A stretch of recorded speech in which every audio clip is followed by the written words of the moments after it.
దేవుడి రోజు నీకు ఇస్తున్న వాగ్దానం, ఇవాళ ఇక్కడికి వచ్చి ఈ మందిరంలో కూర్చొని ఉన్న ప్రతి ఒక్క బిడ్డకి, ఈ మందిరానికి వచ్చిన ప్రతి బిడ్డకి ఈరోజు దేవుడు కొన్ని వాగ్దానాలు చేస్తున్నాడు. ఏమంటే, నేను మిమ్మును కటాక్షించి నీకు సంతానం ఇచ్చి మిమ్మును విస్తరింపచేసి నేను నీతో చేసిన నిబంధన.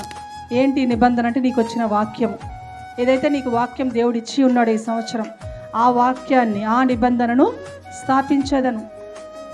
ఆ నిబంధన దగ్గర మీ వాక్యం పెట్టుకోండి. ఈ సంవత్సరం దేవుడు నాకు ఇచ్చాడు, సంతానం లేని వారికి సంతానం ఇస్తున్నా అంటున్నాడు.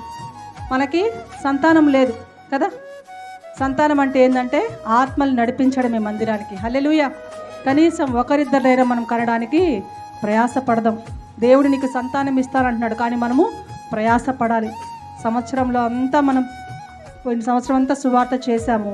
ఈ సంవత్సరం కూడా దేవుని కోసం మనము ప్రయాసపడదాము. దేవుడు మన ప్రయాసను వ్యర్థముగా పోనీడు.